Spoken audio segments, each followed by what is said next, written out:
আর আমরা তো কিছু হলেই গালে থাপ্পড় মারি না, এটা করি না?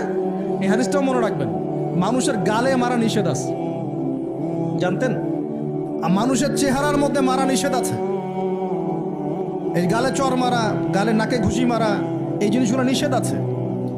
কারণ এই চেহারাটা আল্লাহ রাব্বুল আলামিন, মানে আদম সন্তানের এই স্ট্রাকচারটা আল্লাহ রাব্বুল আলামিন সূরা সদের মধ্যে বলেছেন, খলাকতু বিয়াদাই, আমি নিজ হাতে সৃষ্টি করেছি। সুবহানাল্লাহ। আর সেই মানুষকে তোমরা এমন নির্মমভাবে কেন মারো?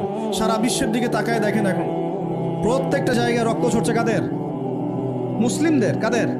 মুসলিমদের। আল্লাহ পাক আমাদেরকে বোঝার তৌফিক দান করুন। আর আল্লাহ পাক কোরআনে কি বলছেন? যদি কোনো মানুষ একজন মানুষের জীবন বাঁচায়, সে যেন পুরো মানব জাতিকে বাঁচানো। এত পছন্দ আল্লাহর কাছে জীবন বাঁচানো। আর কেউ যদি কোনো মানুষকে অন্যায়ভাবে হত্যা করে, সে যেন পুরো মানব জাতিকে হত্যা করে। আল্লাহ আমাদেরকে হেফাজত করুন। এখন খুন খুব সহজ হয়ে গেছে, মারামারি খুব সহজ হয়ে গেছে।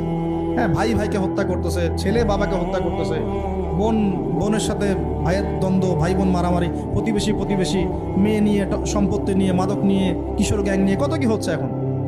মানুষের জীবন সস্তা হয়ে যাচ্ছে না এখন? আল্লাহ পাক এগুলো কিয়ামতের আলামত। নবী সাল্লাল্লাহু আলাইহি ওয়াসাল্লাম বলেছেন, ওয়াল হারাজ, কিয়ামতের আগে আগে হারাজ বাড়বে। হারাজ, সাহাবীরা বলছেন, মাল হারাজ, হারাজ কি ইয়া রাসূলুল্লাহ? তিনি বলছেন, আল কতল, গণহত্যা বাড়বে, গণহত্যা। কিয়ামতের আগে আগে খালি গণহত্যা বাড়বে। দেখছেন না এখন? সারা বিশ্বের দিকে তাকায় দেখেন।